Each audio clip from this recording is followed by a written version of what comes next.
Los Santos de la Corona o Santos Escarlata para muchos son el trío de guerreros que componen el pequeño ejército de Abel, los cuales se convirtieron en un universo alterno en los primeros enemigos que Seiya y compañía tuvieron que enfrentar luego de la legendaria batalla de las 12 casas. En contraste con su reducido número, estos caballeros exhiben un impresionante poder, así como habilidades espectaculares, siendo a la vez protegidos por réplicas de armaduras pertenecientes al ejército de Atena, las cuales, por cierto, corresponderían al rango de armaduras de bronce, por lo que, a pesar de no estar vinculadas con las constelaciones equivalentes, tanto estos ropajes como sus nombres propios aluden y refieren a la mitología griega, aunque como verás más adelante hay uno de estos que se queda fuera debido a que su constelación es una relativamente reciente.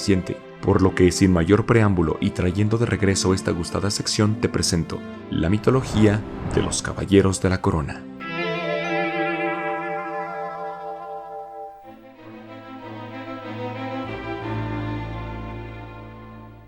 Quizá el más peculiar de los Santos de la Corona, principalmente debido a lo curioso de sus ataques en los que involucraba su cabello, el trasfondo mitológico de este personaje se entrelaza con su nombre personal y la armadura que porta, así como con sus técnicas, habiendo de hecho dos historias que remiten a su contexto mítico: la versión egipcia, que concluye en un final ciertamente agradable, y la versión helénica, que está empapada de los tintes típicos de la tragedia griega. De acuerdo al poema de Calímaco, cuando el rey Ptolomeo III ascendió al trono, su primera misión como regente consistió en viajar a las tierras de Siria para enfrentar en batalla al rey Seleuco II y vengar así tanto la muerte de su hermana como la de su sobrino. Angustiada por el destino de su esposo, la desconsolada reina Berenice acudió al templo de Afrodita, donde le prometió a la diosa de la belleza ofrendarle su cabellera, la cual era admirada por cuanto la contemplaba, si a cambio permitía el regreso a salvo de su amado cónyuge. Para regocijo de la reina, ese mismo día su esposo volvió a casa en completo bienestar, con lo que la agradecida mujer no dudó en despojarse de su hermoso velo y colocarlo en el templo de Afrodita. Sin embargo, esa misma noche la cabellera fue robada del templo, siendo el principal sospechoso de este hurto el sacerdote del dios egipcio Serapis, quien se hallaba indignado debido a que la reina había ofrendado su cabello a una deidad extranjera. En medio del enfado de Ptolomeo y la desesperación de Berenice, llegó hasta ellos un respetado astrónomo, quien les ayudó a calmar su desavenencia, pues señalando hacia un grupo de estrellas en el firmamento, les hizo saber que dicho conjunto acababa de aparecer en el cielo, por lo que a partir de entonces se creyó que se trataba de la cabellera de Berenice, que había sido colocada en la bóveda celeste por manos de la propia diosa del amor, quien, congratulada con el regalo de la reina, lo había colocado en dicho lugar como recuerdo constante de su complacencia.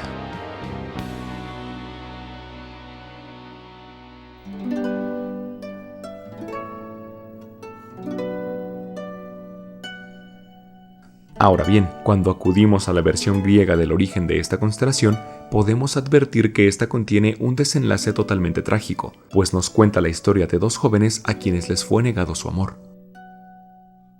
Según el mito, luego de que los padres de Príamo y Tisbe impidieran la relación de estos, los enamorados jóvenes continuaron viéndose en secreto, limitándose a conversar a través de la rendija de una pared. Sin embargo, cierto día acordaron reencontrarse físicamente, por lo que establecieron como punto de reunión un hermoso árbol de moras blancas que se encontraba en las afueras de la ciudad, pues de esta manera se podrían ocultar de la vista de sus taxativos padres. Al llegar ahí, Tisbe, quien ansiosa de volver a ver a su amado apareció en el lugar antes de lo acordado, fue sorprendida por un feroz león, el cual, manchado con la sangre de sus anteriores presas, intentó abalanzarse sobre la aterrada joven, quien sin pensarlo dos veces echó a correr de aquel lugar, dejando caer su delicado velo durante su huida, el cual fue a parar al rostro del león, que terminó por hacerlo jirones. Más tarde, cuando Príamo arribó al lugar del encuentro, se encontró con una espantosa escena, pues al reconocer de inmediato el velo de su adorada Tisbe y viéndolo destrozado junto con las manchas de sangre, concluyó que una bestia la había devorado, por lo que, desconsolado, no dudó en tomar su espada y quitarse la vida en ese preciso momento. Pero, como si la escena no fuese lo suficientemente funesta, justo en aquel instante Tisbe volvía al lugar y, al observar el cuerpo fallecido de su gran amor, se abrazó a este para luego tomar ella misma la espada y clavarla en su pecho para acabar igualmente con su vida. Tras esto, se dice que la sangre de ambos enamorados tiñó las moras del árbol de color rojo, por lo que este se convirtió en su color habitual de ahí en adelante. Finalmente, y para recordarle a los padres que no debieron interferir en el amor de sus hijos, Zeus tomaría el velo de Tisbe para fijarlo en el cielo nocturno, convirtiéndose así en la constelación que luego sería conocida como la cabellera de Berenice, la cual, siendo originalmente un velo, cubriría a esta y ondearía perpetuamente al lado del feroz león. Como vemos, el nombre de este personaje, Berenike, se deriva de la reina ya mencionada, pues se trata de la forma masculina en griego para Berenice, aunque cabe mencionar que esta apreciación no es fácil de notar en primera instancia, pues en el doblaje para Latinoamérica el nombre que se le dio fue Bellinger, lo que evidentemente genera la consecuente confusión. Yo soy Bellinger, del signo del cabello Kuma. Del mismo modo, su armadura Coma Berenices, nombre en latín de la constelación, alude a la misma mujer, y es también la razón de que, al menos en el primer doblaje, al clot que este caballero portaba se le denominara cabello Kuma, pues una vez más el error de traducción y o pronunciación se hizo presente, así como el correspondiente desconcierto. Finalmente, de más está decir que la técnica de este integrante de la Guardia de Abel, Golden Dead Hair, con la cual inmoviliza a su oponente gracias a los hilos que se forman de su propio cabello para luego incendiarse, se inspira y remite a la ya mencionada cabellera de la reina Berenice.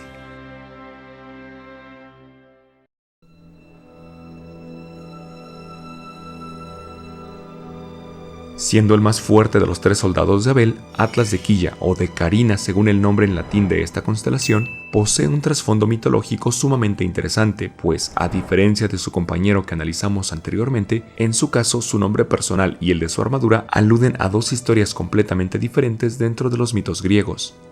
En cuanto a su nombre, Atlas, este se inspira en el famoso titán que, tras haber participado en la guerra en contra de los dioses del Olimpo, conocida como la Titanomaquia, fue confinado por decreto del propio Zeus a sostener sobre sus hombros la esfera celeste, lo que incluía, por supuesto, el entero planeta junto con sus mares y océanos. Según se decía, Atlas era hijo del titán Iápeto, personaje que por cierto aparece en episodio G, y la ninfa Clímene, quien al pertenecer a las Oceánides era hija del propio Océano y Tetis.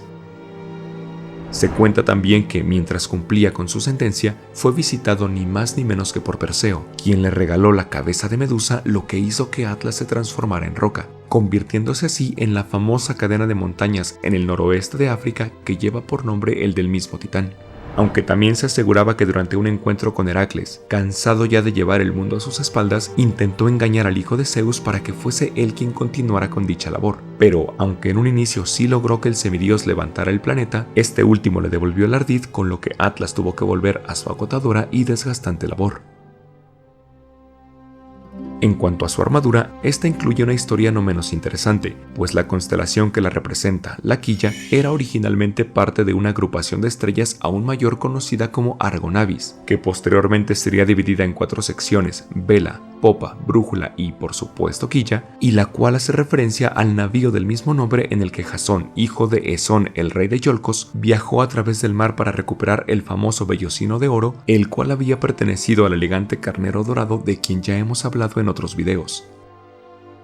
Se dice que, ansioso de poder, Pelias destronó y encarceló al rey Esón, por lo que este último, temeroso por la seguridad e integridad de su hijo, lo dejó al cuidado del centauro Quirón, bajo quien sería instruido hasta que llegara el tiempo en que pudiera reclamar el trono que legítimamente le correspondía.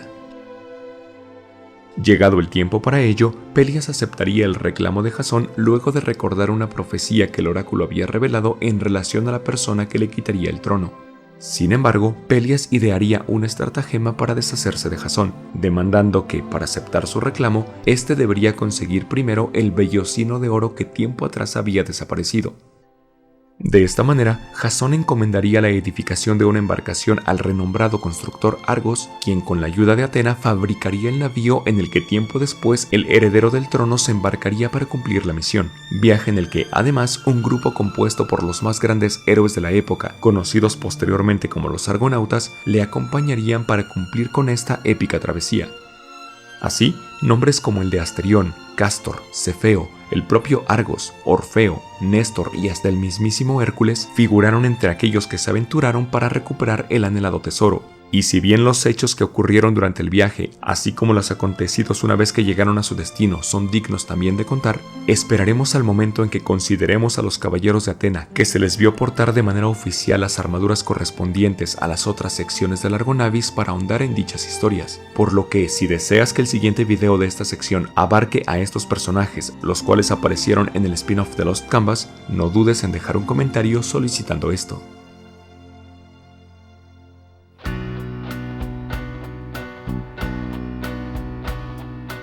Ahora bien, llegados a este punto, notamos que en la técnica del personaje Burning Corona no influye ninguna de las historias mencionadas, pues es más que evidente que esta únicamente se inspira en el sol, particularmente en la corona solar, del cual el dios Abel es su representación en esta cinta.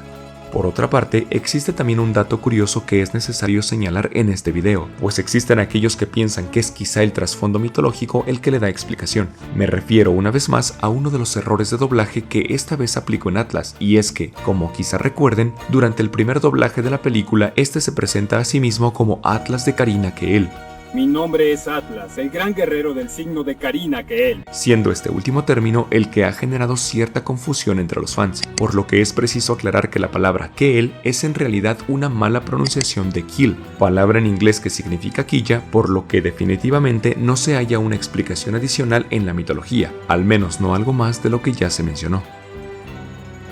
Tras todo lo anterior, únicamente hace falta considerar al tercer y último guerrero de Abel, Yao de Lince. Lamentablemente, se trata del personaje que adelantaba el inicio, del cual ni su constelación ni su nombre incluyen alguna referencia a la mitología, debido a lo relativamente reciente de su descubrimiento, teniendo únicamente un dato curioso que mencionar, y es que, según se sabe, fue debido al astrónomo Jan Hevelius que obtuvo su nombre, quien declaró que, debido a su poca luminosidad, era necesario poseer ojos de lince para poder contemplarla. Por otra parte, el nombre del personaje, Yao, parece derivarse de la onomatopeya del sonido que hacen los linces o de una especie de juego de palabras con el término en inglés para fauces, Joss.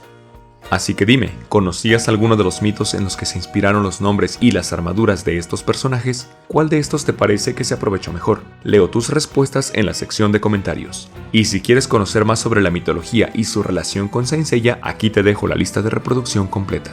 Yo soy su amigo Cal y nos vemos la próxima aquí en Star Hill, tu canal de Saint Seiya y anime.